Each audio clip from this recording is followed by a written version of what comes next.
الرجال قوامون علی النساء، سړی په ښځو باندې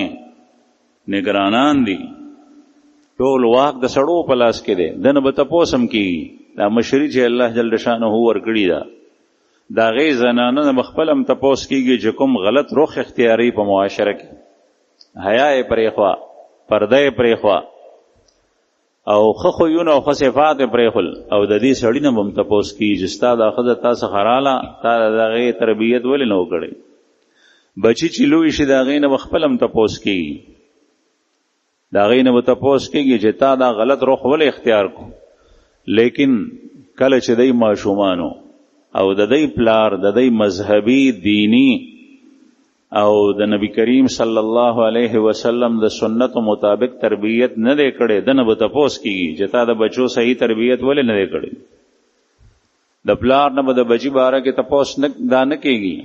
چې د هغه د رزق د مستقبل بندوبست تا ولې نه وکړی، د هغه د کاروبار او د نوکرۍ بندوبست تا ولې نه وکړی. قرآن پاک د سر نه تر اخره پورې وګورئ، یو ټکی دې باره کې نشته. او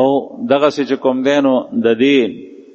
نورو څیزونو دنیایي په باره کې به تپوس ته کېږي، غنې چې تپوس کېږي د دې خبرې به کېږي چې تا د خپلو بچو اصلاح او تربیت ولې نه وکړې. الا کلکم راع وکلکم مسئول عن رعیتی. قرآن کریم کې الله جل شانہ فرمائیں قو انفسکم و اہلیکم نارا، قو انفسکم و اہلیکم نارا، اپنے آپ کو اور اپنے اہل و عیال کو آگ سے بچاؤ. خپل ځان او خپل ټبر،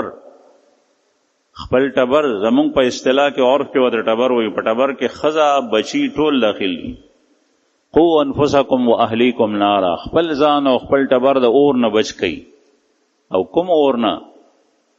د دنیا د اور نه خو هر یو بچ کئ، بلکې پیشوم پیشونګړي بچ کئ چې کوم ځای کې اور ولګي، د سټ نه ځوړندکړي نیولي روان کړي وي ګرځئ نه. التی وقودها الناس والحجارہ، اس آگ سے بچاؤ جس کی ایندھن وہ پتھر اور لوگ ہیں. داغے خشاک هغه انسانان دي او کاڼي دي. بوتان دغه کاڼو پرستش چې څومره شوی دی دا هغه جهنم کې غورځېږي، او په هغې سره به دا اور مري نه، یو ځای کې اور بلیږي، په هغې کې ګڼ خلک یو ځای شي او کاڼي پې غورځوي، نو هغه اور دباو شي، هغه مړ شي. د جهنم اور کې چې څومره کاڼي غورځي، هغه کاڼو سره داسې تیزېږي لکه څنګه چې په اور باندې تیل اړی، پټرول پې اړی. او وقودها الناس والحجاره، الناس د هغې خشاک خلق دی، خلق. الله دې مونږ وساتي. انسان د غوښې د ګوشت او د پوست نه، د غوښې د هډوکو نه، د پلو نه جوړ دی، او دا چې په اور باندې غورځي نو اور ورسره مري. لیکن هغه اور به نورم تیزېږي چې څومره پکې الله جل شانه جهنمیان غورځي، دومره به هغې لمبې نورم تیزېږي. د دې اور نه اللہ جل شانہ فرمائی ځانم بچ کئی او خپل اہل و عیال او ٹبرم بچ کئی. ان سوادا فکر دے، لوگ آگے نکل گئے، ان کے پاس نوکریاں ہیں، وہ پیسے کما رہے ہیں، وہ بنگلے بنا رہے ہیں، ان کے پاس سواری اور گاڑیاں ہیں. میرا تک کاروبار بھی نہیں ہے، ما خو کاروبار نشته دی، زه خو تنگ شم، زړه مې غواړي خو خوشي وکم.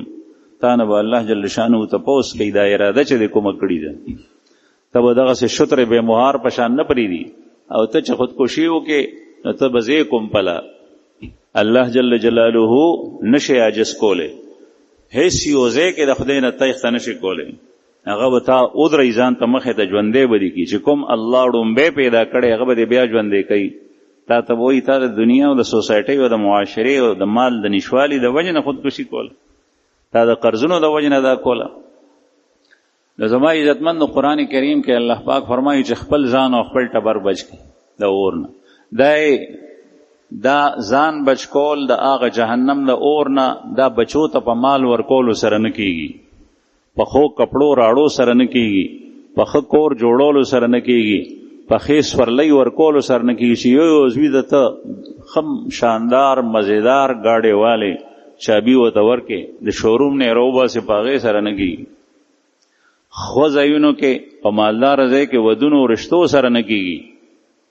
د هغه د کاروبار د مخکې نه بندوبست کولو سره نه کېږي، زما یو دکان دی زامن می 2 دي دویم دکان شروع کوم یو مارکیټ می دی دویم شروع کوم 2 دکانونه می دریم شروع کوم ځکه چې زامن می 3 دي دا سوچ نشته چې داغه د آخرت ما څومره بندوبست کړی دی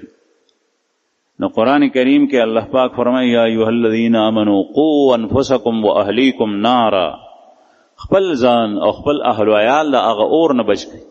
هغه سړی ظالم دی چې چا خپل بال بچ د اور نه بچ نکو اور ته پرې خو وای چولو هغه سړی ظالم نه دی چې چا په دنیا کې خپل اولاد د نور نه مخکې نه ریس ته مقابله شروع ده په یو سکول کې داخل کې بلې د هغې نه په اعلی سکول کې داخل کې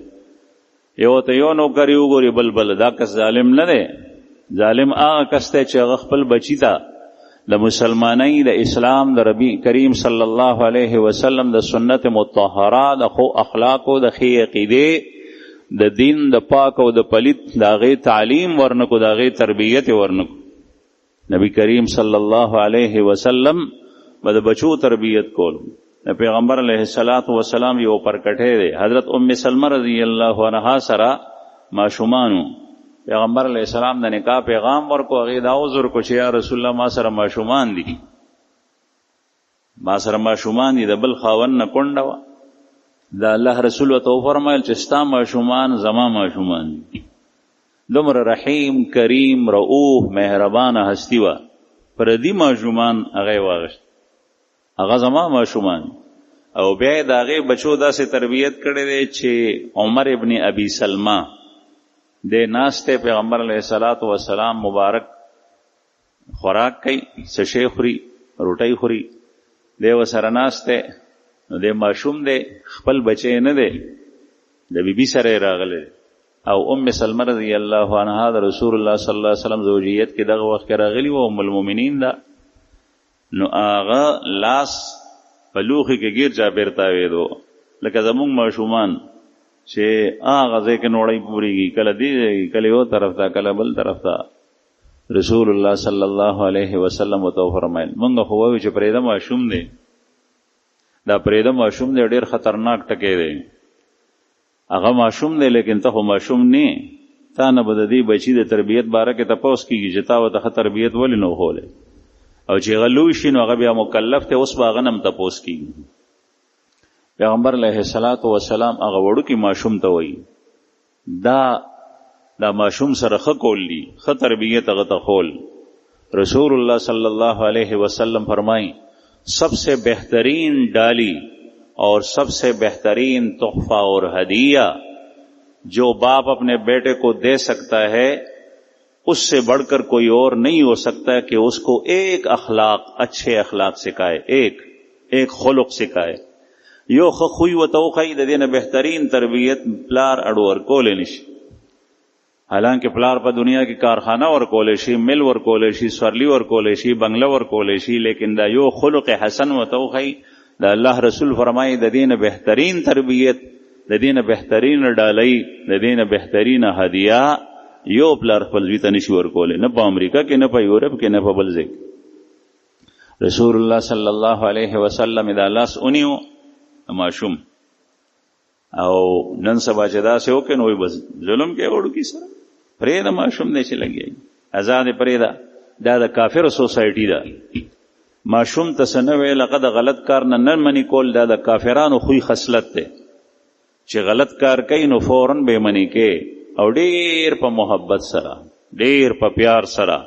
سختۍ سره نه ځکه چې ماشوم اعصابي لحاظ سره سختي نه قبلوي نه پوهېږي باغې منه به ورته کې او ماشوم په دې پوهېږي چې سم ماشوم وي روغ وړوکې چې ورته دا کار مه کو هغه ودرېږي چې ها بیا ورته دا کار مه کو بل طرف ته توجه واړو عمر ابن ابي سلمہ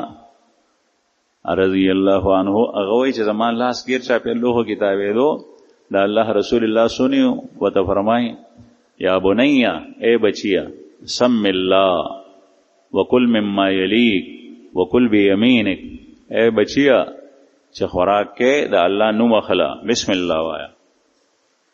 او خپل مخې ته خورا خپل مخې ته وکل بیمینک او په خیل اسمانه خورا خیل اسمانه نن سبا سړی لوی شي غټ شي هغه بوتل ګلاس په کس لاس نیولې مزدور ته ګوري او نواب ته ګوري او خان ته ګوري، ټول په دغه بلا کې مبتلا دي، ګس لاس باندې. دا عادت داغه د کوم ځای نه پریوتی، د بچپن نه پریوتی، دا د مور او پلار په غېږه کې پریوتی،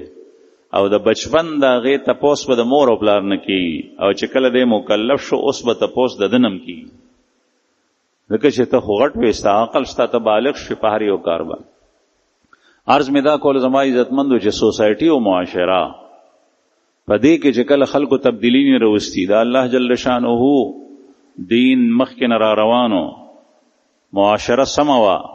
معاشره کې صلاح و، په هغې کې خلکو فساد راوستو، دا الله جل شانه تکوینی قانون هم بدل شي. ان الله لا یغیر ما بقوم حتی یغیروا ما بانفسهم. په دې امت کې اوس هم بعضې افراد داسې شته چې د هغې په وجه باندې الله جل شانه په معاشره کې خیر خور کړی دی، داسې کسان چې کلی پورا رنگین کړي دي، او دا د رسول الله صلی الله علیه وسلم سنت دی. زمونږ خو پیغمبر صلی الله علیه وسلم ته الله جل جلاله مختلف معجزات ورکړي. یو فارسی شاعر وی حسن یوسف دم عیسی ید بیضا داره، آنچه خوبان همه دارند تو تنها داره. حسن یوسف دم عیسی ید بیضا داره.